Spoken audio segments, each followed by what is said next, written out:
नमस्कार दोस्तों, आप सभी का हमारे YouTube channel help desk Chhattisgarh में एक बार पुनः स्वागत है। मैं आज आप लोगों के सामने छत्तीसगढ़ माध्यमिक शिक्षा मंडल रायपुर कक्षा 12वीं विषय अर्थशास्त्र असाइनमेंट चतुर्थ माह दिसंबर के असाइनमेंट के प्रश्नों के उत्तर लेकर उपस्थित हुआ हूँ। यह वीडियो बनाने का हमारा मुख्य उद्देश्य उन बच्चों के लिए है जिनके पास पाठ्य पुस्तक एवं अन्य शिक्षण सामग्री उपलब्ध नहीं है। इस वीडियो को वे बच्चे देखकर अपने असाइनमेंट के प्रश्नों के उत्तर लिख सकते हैं। इस वीडियो को बनाने का मुख्य उद्देश्य छात्र हित में कार्य करना है। तो चलिए बच्चों, प्रारंभ करते हैं कक्षा 12वीं के विषय अर्थशास्त्र के दिसंबर माह के असाइनमेंट के प्रश्नों के उत्तर। पहला प्रश्न है, राष्ट्रीय आय की गणना में आने वाले किन्हीं 6 कठिनाइयों का वर्णन कीजिए। इस प्रश्न का उत्तर है, सबसे पहले हम यह जान लें कि राष्ट्रीय आय का क्या अर्थ होता है। तो इस राष्ट्रीय आय अथवा लाभांश उत्पादन के साधनों द्वारा किसी एक निश्चित समय में प्रायः 1 वर्ष की गणना की जाती है। उत्पादन किए गए पदार्थों तथा सेवाओं की शुद्ध मात्रा होती है, अर्थात 1 वर्ष की अवधि में किसी देश में जितनी वस्तुओं और सेवाओं का कुल उत्पादन होता है उसे ही उस देश की वास्तविक राष्ट्रीय आय कहते हैं। अब मैं आप लोगों को राष्ट्रीय आय की गणना के संबंध में जो कठिनाइयाँ होती है उसके संबंध में बता देता हूँ। पहली कठिनाइयाँ, वस्तुओं व सेवाओं का मूल्य मुद्रा में जानने में कठिनाई। राष्ट्रीय आय की गणना मुद्रा या द्रव्य में की जाती है, परंतु हम अपने दैनिक जीवन में देखते हैं कि अनेक वस्तुएं तथा सेवाएं ऐसी होती है जिनके मूल्य को द्रव्य में नहीं नापा जा सकता, जैसे माँ या स्त्री की सेवा, प्रेम, दया, अपने द्वारा उत्पादित वस्तुओं को स्वयं उपभोग करना आदि।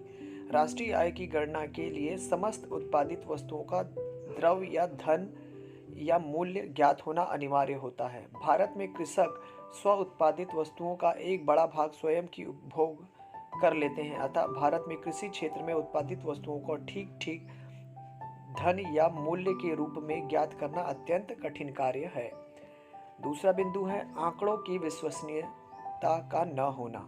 राष्ट्रीय आय का अनुमान तभी ठीक प्रकार से लगाया जा सकता है जबकि उत्पादन आय से संबंधित प्राप्त होने वाले आंकड़े ठीक एवं विश्वसनीय हो, परंतु भारत की जनसंख्या का एक बहुत बड़ा भाग अशिक्षित है, अतः वह अपने आय व्यय का हिसाब ठीक प्रकार से नहीं रख पाता, जिसके कारण राष्ट्रीय आय की गणना करने में कठिनाई आती है।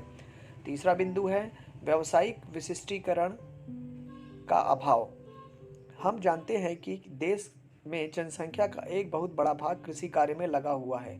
कृषि पर जनसंख्या का भार इतना अधिक है कि कृषकों की जीविका केवल कृषि से नहीं चल पाती, अतः अपनी जीविका को चलाने के लिए कुटीर उद्योग चलाने पड़ते हैं या लघु उद्योगों में कार्य करना पड़ता है। इस कथन से स्पष्ट हो जाता है कि देश में व्यावसायिक विशिष्टीकरण का अत्यंत अभाव है, जिससे देश की राष्ट्रीय आय को अनुमान लगाना अत्यंत कठिन कार्य हो जाता है।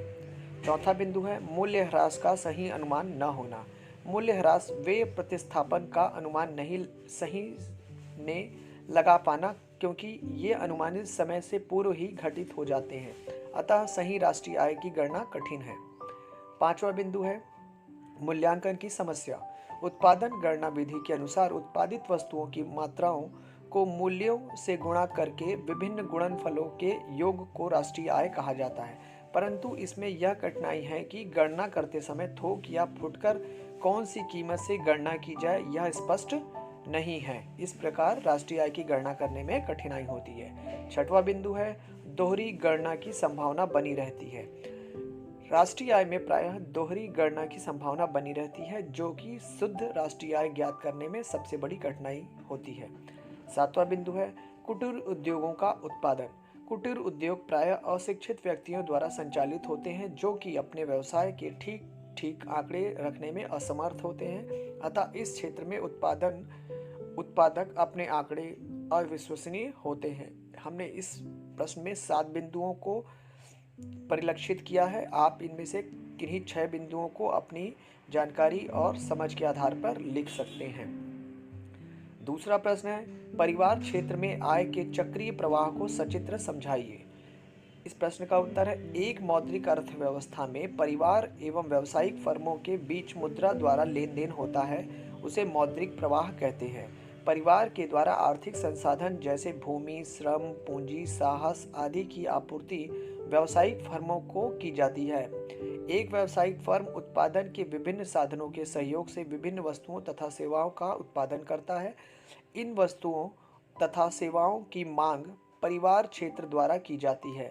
परिवार क्षेत्र इन वस्तुओं व सेवाओं का क्रय अपने मौद्रिक आय से करते हैं।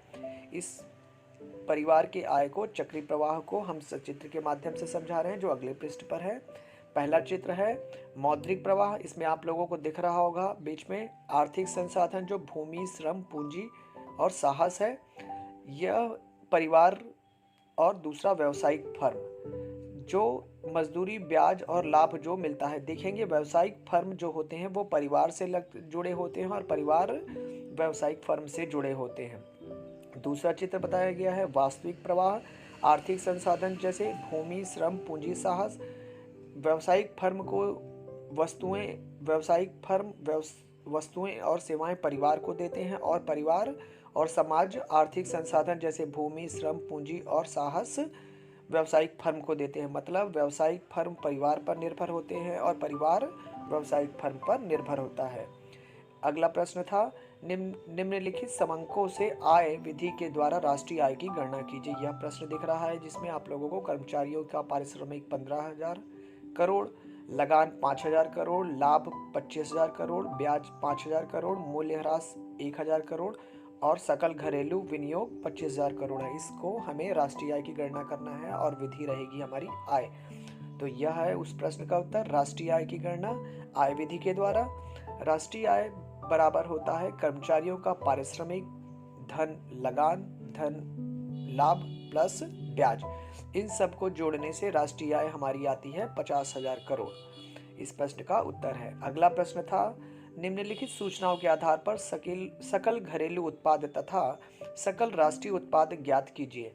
जिसके अंतर्गत शुद्ध राष्ट्रीय उत्पाद 45,000 करोड़, घिसावट व्यय जिसे ह्रास भी कहा जाता है 7,000 करोड़, आयात 12,000 करोड़ और निर्यात 10,000 करोड़ है। इस प्रश्न का उत्तर है जिसमें सर्वप्रथम हमसे पूछा गया है सकल घरेलू उत्पाद, जिसे अंग्रेजी में ग्रॉस डोमेस्टिक प्रोडक्ट भी कहा जाता है। इसका सूत्र है जीडीपी, इसे मैंने शॉर्ट फॉर्म में लिखा हुआ है। जीडीपी इज इक्वल टू होता है gross domestic product is equal to NNP, मतलब होता है नेशनल प्रोडक्ट।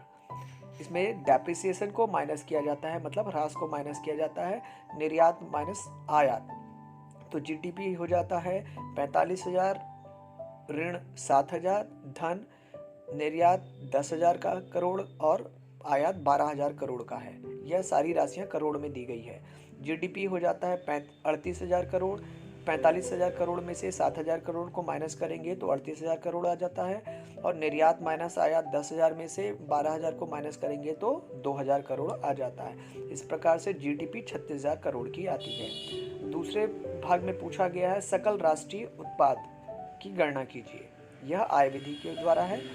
इसे सकल राष्ट्रीय उत्पाद को ग्रॉस नेशनल प्रोडक्ट भी कहा जाता है। इसका सूत्र है जीएनपी, मतलब ग्रॉस नेशनल प्रोडक्ट माइनस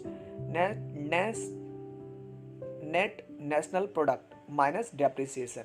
तो जीएनपी हो जाता है 45,000 crore minus 7,000 crore is equal to GNP हो गया 38,000 करोड़। इस प्रकार से अर्थशास्त्र के दिसंबर माह के असाइनमेंट के प्रश्नों के उत्तर दिए। और अधिक जानकारी के लिए हमारे YouTube channel help desk Chhattisgarh से जुड़े रहिए और हमें सब्सक्राइब करिए तथा इस चैनल की जानकारी अन्य लोगों तक भी प्रसारित करें ताकि अन्य लोगों को और अन्य बच्चों को भी इस चैनल का अधिक से अधिक लाभ मिल सके। बहुत बहुत धन्यवाद दोस्तों।